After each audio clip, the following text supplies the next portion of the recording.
guys, welcome back to my channel. Today I'm here barefaced with my very angry skin. I'm going to be doing a full face of makeup because I'm going to be testing the new Revolution Glass Skin collection for the third time. I have already filmed this video twice. This should have been up about 3 weeks ago at this point. I have had technical issues and it's been really infuriating. So here we are now, hopefully third time lucky. Hopefully everything's gonna go right and I can finally get this video out for you guys because I have a lot of things to talk about today. So Revolution announced their glass skin collection towards the middle of February, and to me it's really felt like their most hyped collection of this year so far, really. I feel like it's the one that people are posting about the most, and to be fair, it's because it felt pretty exciting when they announced it. For those of you who don't know, glass skin is a trend from Korea where skincare and makeup are used to create the most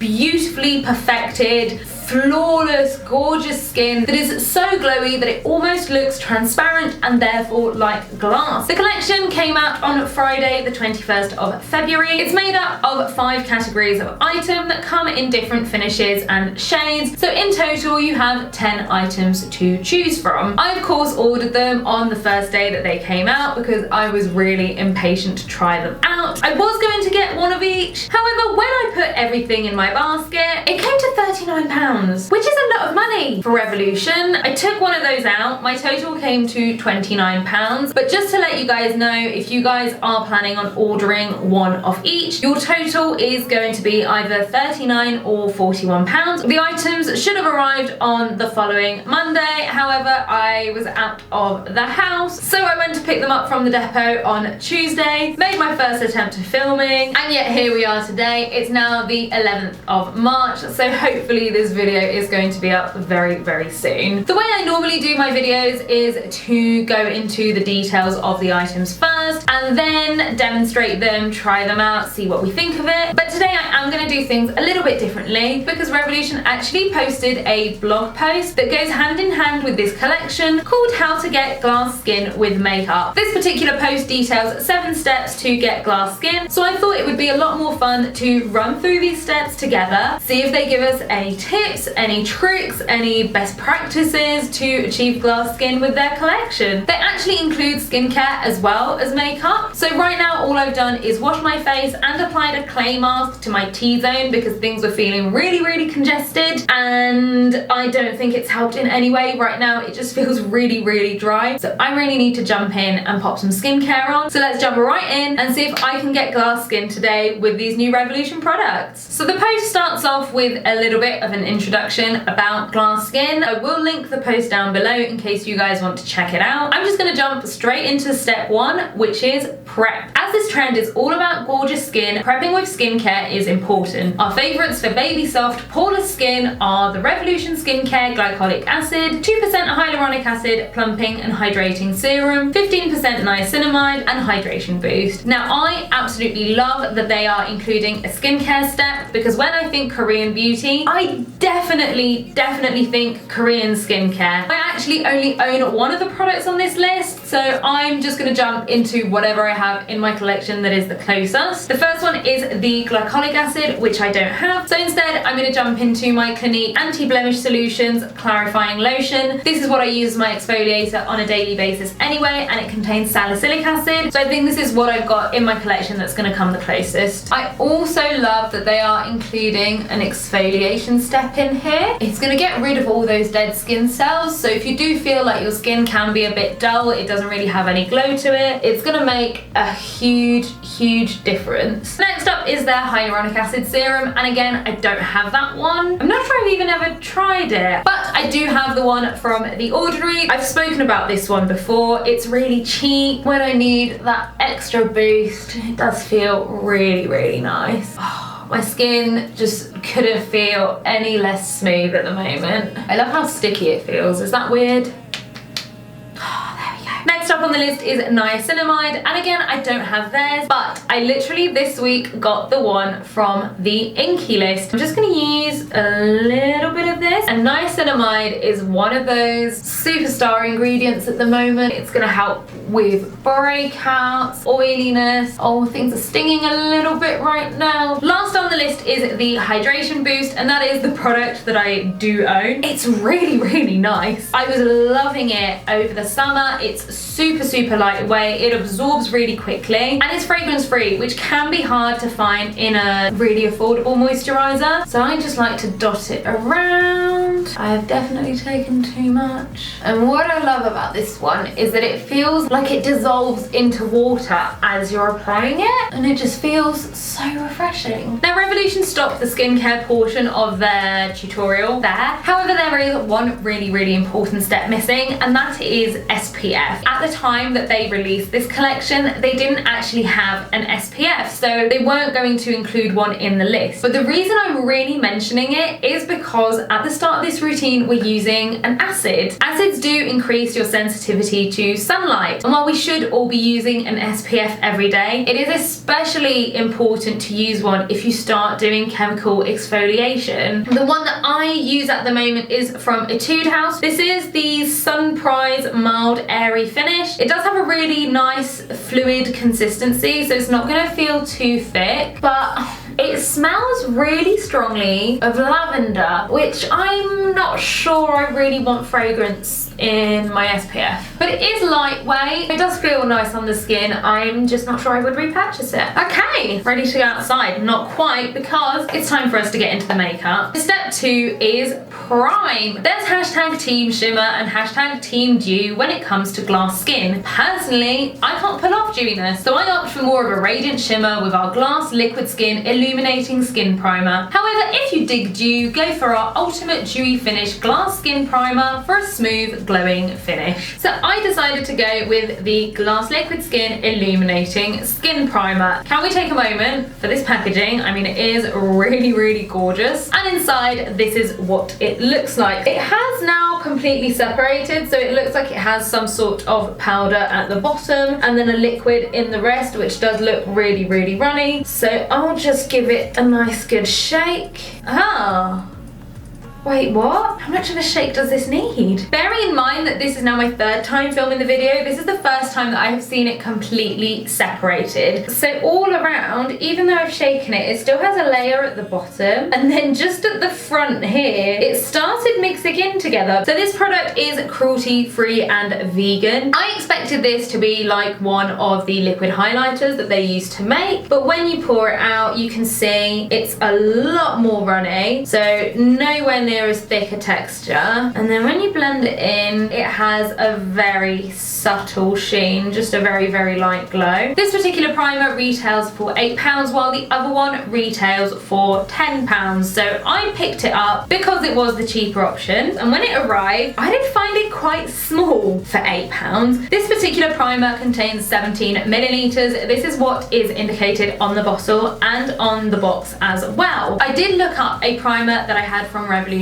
previously, which was the Revolution Pro Brightening Primer, which retails for £7 and does contain 30 milliliters. Your cost per milliliter for the Revolution Pro one is 23p, while for this primer it's 47p, so it is literally twice as expensive. I wanted to know how it compared to the other primer to see if maybe that one had more product in it, and this is where things got a little bit interesting. You guys have heard me mention before that what I don't like about Revolution's website is that they never include how many grams or milliliters a product contains. It's not in the description, it's nowhere in the text. As it turns out, that information is often on the front of products or on the boxes, so actually it is often included in the pictures. You just have to zoom in or trawl through the various pictures of items until you find that information. So I looked at the photos for the two primers. Both primers had a photo of the outer packaging, and for both primers it said that they contained 26 milliliters. When you go on the Revolution website and look at the photos for this particular primer, the photo of the box is now gone. It does just mean that if I had seen that picture at the time of ordering, I would have expected to receive a 26 milliliter bottle, and that wouldn't have been a case. That's a 9 milliliter difference. That is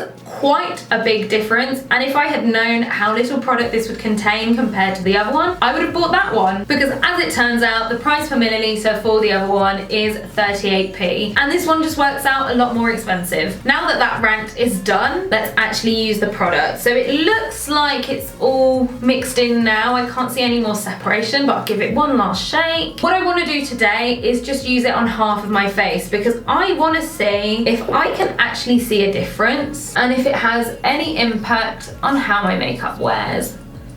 Oh my, this gets me every time. It smells incredible. It literally smells like sweets, but I can't put my finger on what sweets it is. I just know it smells amazing. Okay, there we go. So it's on half of my face now. It has added a bit of a glow. It's not made the biggest difference. I can't even tell if you can tell on camera, but I'm definitely catching the light a lot more on this side than I am on this one. It's not glittery, it's not over the top, it is very subtle. So I think if you were to wear this on its own without any makeup over it, I think it could look quite nice. I think probably the smell is my favorite thing about it though. So now that half of my face is primed, I'm going to jump into step 3, which is base. Perfect with your favorite base. We love Conceal and Hydrate Foundation and Concealer for a hydrated satin finish that's perfect for this trend. You guys know if you've watched me before, I did not get along with that foundation. It sat in my empties box. I have finished it, but I do have something that's quite close to it. I'm going to be going for the Clinique Even Better Refresh. It's very hydrating. It has a similar sort of finish, a similar sort of coverage. This is the shade Custard, which does match me the best, but if I wear it my camera freaks out because I'm too pale, so I'm actually going to use the shade Alabaster. I'm just going to take that on my PC19 from Peaches and Cream, and we're going to see if we can actually see a difference in the glow of my skin. This is quite a luminous foundation anyway. There it is. I don't know if you can see it on camera, but I can see it has a bit of a glow. So let's do the other side and see if I can see a difference.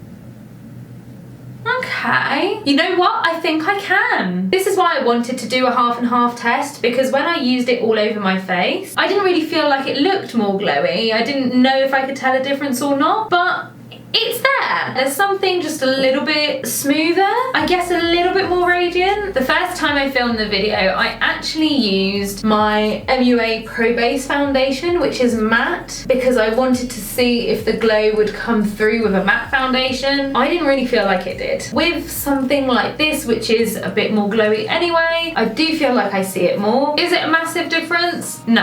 I think I could probably get away with doing this without the primer. Now the other thing as well with this foundation step, it's quite a thick foundation that they're recommending. It's quite a heavy one. When I think of Asian beauty, I think of much lighter products. I think of things like cushion foundations. I did expect them to be releasing a cushion foundation. Again, I have finished the concealer. It's also in my empties box. So the closest thing that I have really is going to be the Too Faced Born This Way Multi-Use Sculpting Concealer. I have the shade Swan, which I'm going to use for my under eyes and for my highlighting, but I'm also going to mix it into a little bit of the foundation and a little bit of Porcelain, just for a little bit of extra concealing where I need it, but I don't want to go too heavy. I already feel like this is heavy enough. I just like to mix in a little bit of the foundation as well, just to try and get the shade a lot closer. It's a little bit too light here still, but it's fine. Just going to go back into the PC19 to blend it out. I find that it helps mesh it into the foundation well.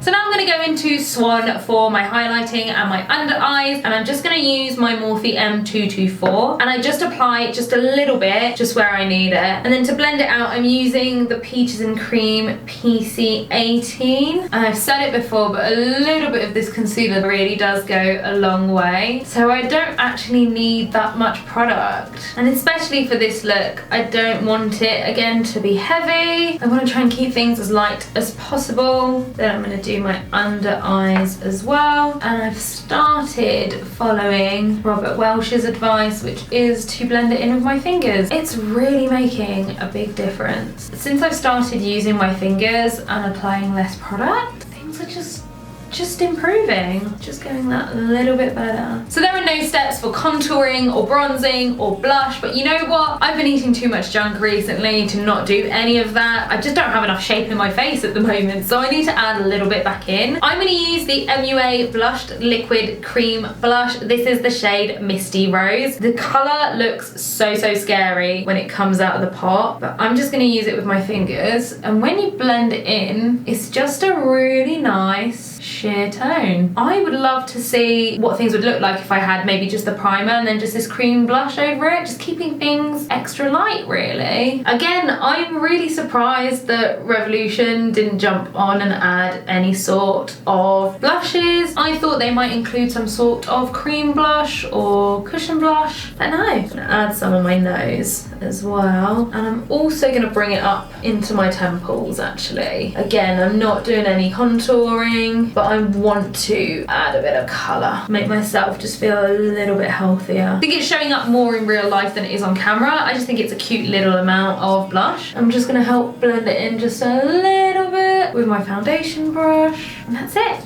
Let's move on to step 4, which is glow. Hi guys, Editing a Raw here. I just wanted to really quickly jump on and add a note about the recent drama surrounding the highlighters. When Revolution released the collection, a lot of people started comparing the compacts for the highlighters to the ones for the Lunar Beauty highlighters, which is Manny MUA's brand. Over the weekend, Manny actually released a video regarding this, and following that, Revolution posted an announcement on Sunday announcing they were actually pulling the highlighters from sale. I have still included my thoughts on the highlighter for anyone who may have already bought them and want an opinion on them, and also in case Revolution do decide to re-release them. I think it will be really interesting to see if Revolution do decide to bring the highlighters back out, and if they do, what decisions they will make regarding the packaging and also regarding the price. Add a dreamy, soft focus finish to your skin with our glass illuminators, consisting of a blend of light reflecting particles that boost skin's luminosity. This is what the packaging looks like. Again, this is cruelty free and vegan, and when you open it up, this is the inside. This particular one is the shade Glass Crystal. It feels really buttery when you pop your finger in, and it reminds me a bit of Becca highlighters. I feel it's quite soft and buttery in the same way. It does swatch really, really nicely. I do just want to show you a comparison to this one, which is the highlighter Reloaded in Set the Tone. This one does not feel as buttery, but here it is next to it. The pigmentation on this one is pretty in your face. Now the reason I do just want to show you both highlighters is because this one retails for £4 while this one is £8, and guess what? They both contain 10 grams of product. So that is literally double the price for the same amount of product. Anyway, let's jump into this one. I'm gonna apply it with a PC17 brush from Peaches and Cream. The first time I used it, I actually used this fan brush from Iconic London, thinking it would give me a sheerer application. It was very in your face. It was very intense. So I found that using this one gives a bit of a softer finish to it, and it just blends it in really nicely. They're not picking up properly today. Right, there we go. Okay, I've picked up a bit more product. I felt like it maybe wasn't picking up anything. So it does give a really nice glow, and you can add more product and build it up. And like I said, with a different brush, it can be really intense. Oh, mind you, this is quite blinding. It is a nice highlighter. I do think it's really pretty. What I will say, however, is it's definitely a glittery highlight. It does have some glittery particles in it. If you don't like a glittery highlighter, I would stay away from that one. I feel like I would definitely use it again, but it's also double the price of another one that I owned by Revolution for the same amount of product. It is pretty. You know what? It is pretty. It is a pretty highlighter. I'll be using this one. I definitely will be. Step number 5 is Fix. Once again, we have 2 options to customize your glass skin finish. Hashtag Team Shimmer. I can't. It's really hard to read, guys. Hashtag Team Shimmer, grab Glass Shimmer Fix. This iridescent fixing spray leaves skin glowing with hydration, whilst subtle shimmer particles create the unmistakable glass skin glow. Hashtag Team Dew, our glass glow fix is for you. The ultimate dewy fixing spray sets makeup in place with a gorgeous hydrated finish. Of course, I went with the shimmer option again, so this is the Glass Shimmer Fix. If you look at the bottom, you'll see you've got the shimmer particles, you give it a good shake, and you have that really, really pretty swirling effect. Again, this item is cruelty free and vegan, and it retails for £8. I have an issue with the price of pretty much everything in this collection. This isn't particularly original. This is the exact same thing as the Iconic London Prep Set and Glow, but it's not even something that's new to Revolution. This is something that they've done before. The first time they released one of these sprays was the Glow Revolution, which came out pretty soon after after. Iconic's one, that was £10,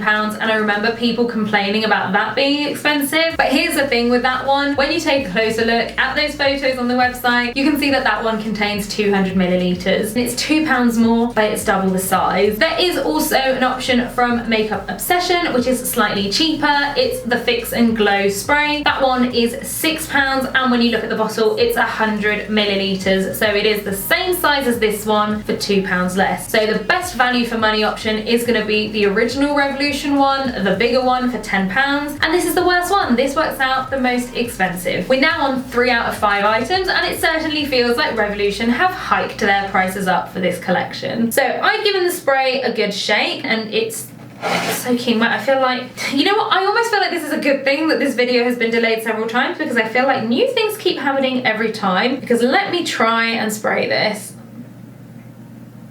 Did you see that?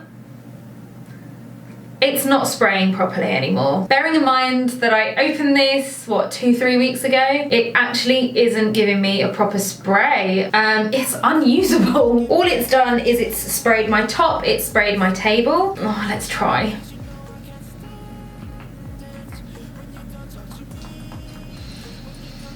No, it's unusable. Wow, that's really annoying. It's left me with so many blotches. It's literally sprayed me with droplets of spray, and it's annoying because I kind of liked the product when I first tried it out. Let's try and use it from further. Oh, no, I can't. It's actually hard to press down on it. I think maybe the product has gotten stuck up inside the tube as I've used it.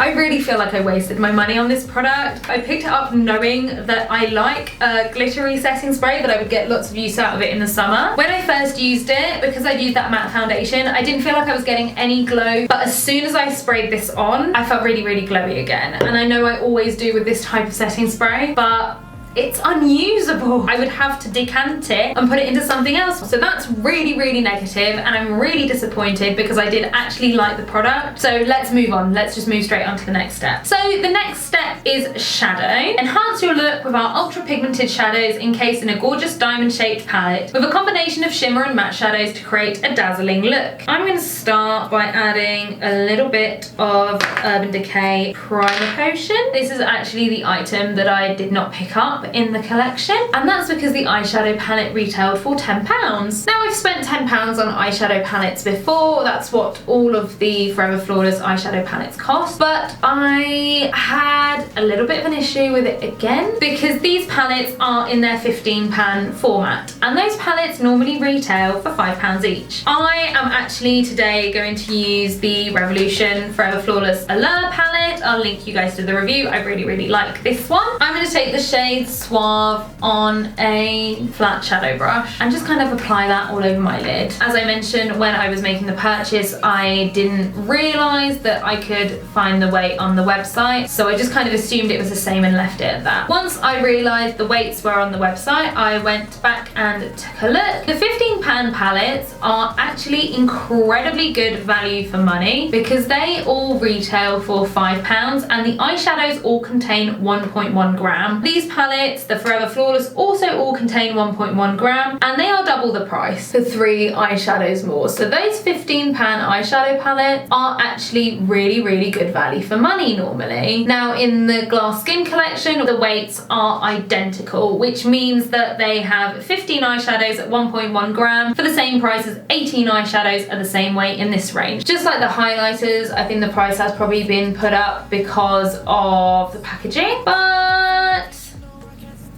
the other thing with these palettes is that I'm not really sure why they're there. The eyeshadow isn't packing on properly on this side, and you know what that looks like? That looks like droplets. I'm wondering if this has something to do with the setting spray. I'm going to do the under eye as well. This is a collection for Glass Skin, so I was really, really surprised to see any sort of eyeshadow palettes in there. I'm going to go into Sweethearts next, just to blend the crease out a little bit. I feel like this collection would be absolutely fine if we didn't have those eyeshadows in there. They just don't need to be there. I'm just not really sure what direction Revolution were going in with this collection, and I also want to know why my eyeshadow isn't sticking properly, because that never ever happens with this palette. I'm going to take Sinner on my finger and just kind of pop that in the center of the eye. And then with a liner brush, I'm going to go into Nymph, which is the darkest color. A lot of the looks that I've looked at do feature a smoky liner. Yeah, let's try an actual angled liner brush.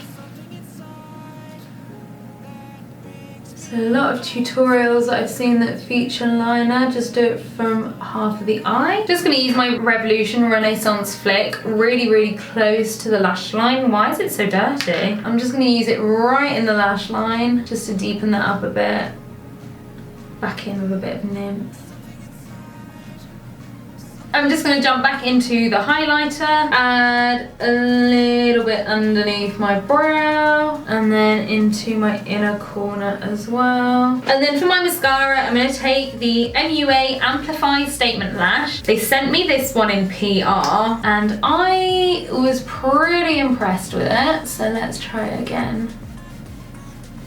Sorry for the weird angles, this is why I don't normally do this on camera. I think that looks really nice. It's not the most dramatic mascara I own, but it's giving them a bit of volume, it's giving them a bit of length, but the brush is also really good at separating, so they haven't really clumped. I like this one, I think they've done well. I would normally wear lashes in a video, but because I've got to drive this afternoon, I'm not going to bother, and I don't think I need to with these lashes. I think they're good. There's no mention of brows on here, but I'm not leaving the house like this. I'm going to go and quickly do my brows off camera, and then we'll come back for step 7. Alright, so my brows are on. MUA also sent me their Brow Define Eyebrow Pencil, so I thought I would give it a go. The shade is medium brown, and I'm not mad at it. Like, I think it works quite well with my roots and my hair at the moment, but this is an actual pencil. I normally use mechanical pencils for my brows, are a lot thinner, so that was an interesting experience. So we are now on the last step, number 7, which is gloss. No glass look is complete without a glossy lip. Our glass lip gloss is the perfect clear wet lip gloss for giving a glass luster to your lips. So this is it here. I mean, this is just a clear lip gloss. It retails for £5, which I'm not mad at. It doesn't feel extortionate for a lip gloss, but again, I did just want to mention the milliliters. This one contains 3.2 milliliters. I don't know if there's like a standard measure for lip products, but just as a bit of a comparison, I did want to bring up the NYX butter glosses. I don't remember the price off the top of my head, but I will include them. These are 8 milliliters, even though they look like they're a lot smaller than this one. They have over double the product. And then I do also have another one by Revolution. It's a bit of an older lip gloss, but these were the lip toppers from their Christmas collection 2 years ago. This one has 4.5. Even though I don't feel like £5 is outrageous for a lip gloss, again, it's a little bit more expensive than everything else. So it's just a clear lip gloss, there's no shimmer or anything to it, and then it has a pretty standard doe foot. Mine's gone a bit brown because I have used this over lip pencil. But I'm going to show you what it looks like by itself. Even though lip glosses are always the items that I feel smell nice in collections, this is the least fragrance one of the lot. It does have a smell. It's not a nice smell or anything. It's not like the primer that smells really nice, or even the setting spray. As you're applying it, it does feel like it's kind of dragging a little bit, so it feels like it should be a really sticky gloss, but once you've got it on, it's really comfortable. It's not sticky at all, and that is what I like about it. It's also not massively glossy. Like, it has a sheen, it definitely is a gloss, but I've had glossier glosses. So I think if you are someone who doesn't like something super glossy, who just wants just a little bit of a sheen, just to add a little bit of that gloss but not too much, and who doesn't like how sticky and uncomfortable they can be sometimes, this one's not a bad option. Now the only thing with it is that my lips have no pigmentation, and right now I do feel a little bit ghostly, so I am going to remove it, and then I'm going to add a lip liner to make me feel a little bit more alive. So I got the Peaches and Cream lip liners from my boyfriend for Christmas, and I really like them. They're really creamy, they glide on really easily, and if you get the box of 5, it's a really nice selection of nudes. The one that I'm going to go for right now is Feline. I feel like it has just a little bit more of a pink to it, and I'm just going to line my lips.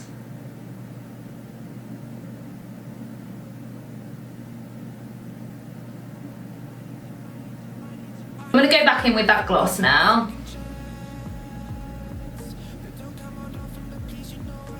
Okay, that is it for the finished look. I don't feel as glowy as I did the last 2 times I filmed this video. Even though the first time I filmed it, I used a matte foundation, I felt a lot more glowy, and that is because of the setting spray. I can't believe it's unusable right now because I felt like that was really what brought in the most glow. Obviously the highlighter does, but it's very targeted. Like, I don't really feel like now that I've layered everything on, I can really see the difference between the 2 sides where I've got the primer and where I haven't. So to me, the setting spray really was what brought back in the light, and I can't use it. I'm gonna try using it again, see if we can do a bit more. This is soaking wet, so there is something really wrong with that mister.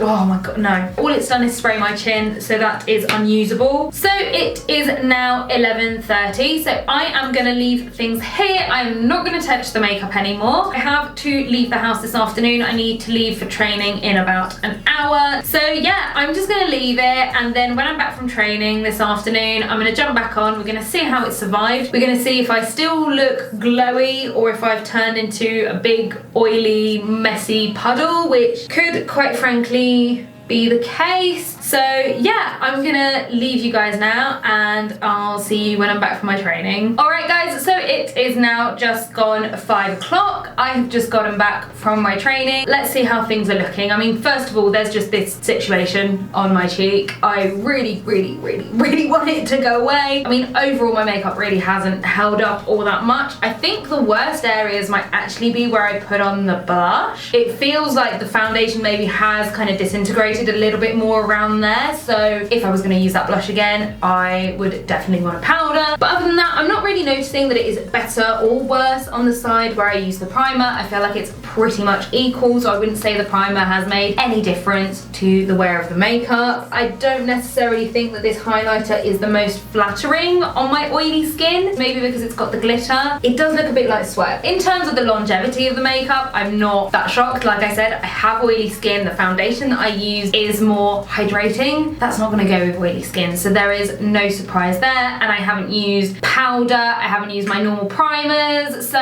I can't expect it to be long lasting. Let's start off with what I liked about the collection.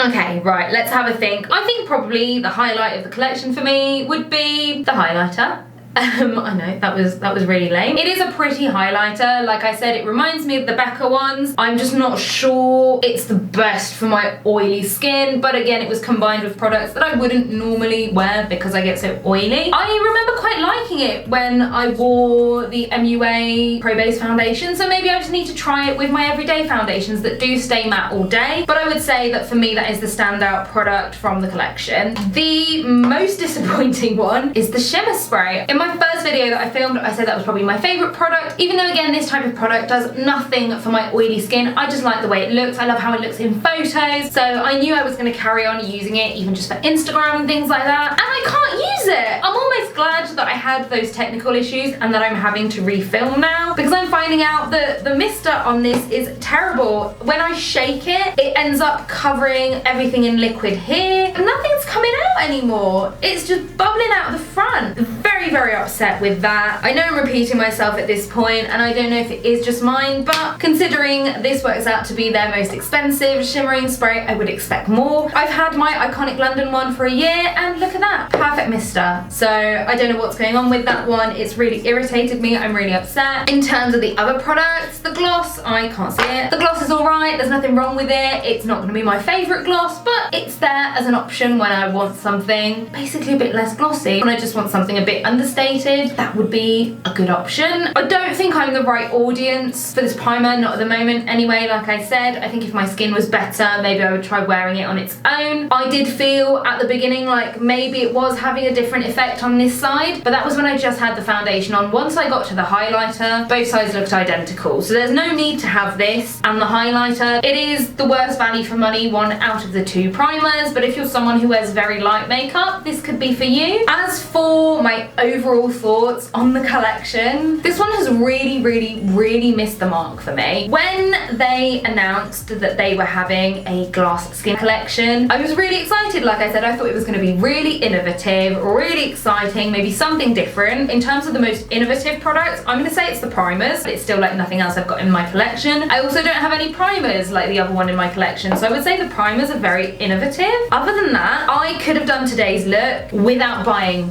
any of these products. I already had the setting spray, I already had a white highlighter. I don't have a clear gloss that doesn't have any sparkles, but I have glosses. I really thought that they would do more. I thought they would do some sort of foundation or some sort of concealer, some sort of blush. When you search for Korean beauty routines, Korean makeup routines online, the products that they tend to use for foundations are very, very lightweight and tend to be things like cushion foundations. And instead they told us to use a thicker full coverage foundation. So I really expected them to create different products. I also thought they might come out with some new tools and applicators, because that's what NYX actually did for their collection. They created new brushes that admittedly do maybe look a little bit gimmicky, but they are supposed to be designed to get the maximum out of your products and apply them in the best possible way. I really thought that Revolution would jump on that, but instead we got products they basically already make, and at a higher price tag. To me, there is just nothing in this collection that justifies how much more expensive it is. I know that the packaging of this highlighter is better than the packaging for this one. I don't care. I really don't. That's not what I want from Revolution. I want affordable makeup. And instead I got products that are more expensive than ones that they already make. I'm not saying these are expensive, but there's just such a price hike, and they come in so much more expensive than other products that they already have. My recommendation would be look at other products that Revolution sells that are cheaper and save yourself money, because like I said, if you buy one of every item, that's £39 or £41, and I don't think I'm seeing results that really warrant that price. I really am disappointed with the lack of innovation on this one. I really thought that Revolution were going to give us more than this, and there's nothing creative about it, and there's nothing new. I just think you can save yourself a little bit of money and go for some other products. Anyway, I would love to hear you guys' opinion on these products. Are you going to pick some up? Have you already tried them? What do you think of this price increase? Are you as annoyed as I am, or is it just me? But definitely leave me a comment, let me know your thoughts on all of this, and if you enjoyed the video, do please give it a big thumbs up, and of course subscribe to the channel so you don't miss out on the next video, and I'll see you all on the next one. Bye guys!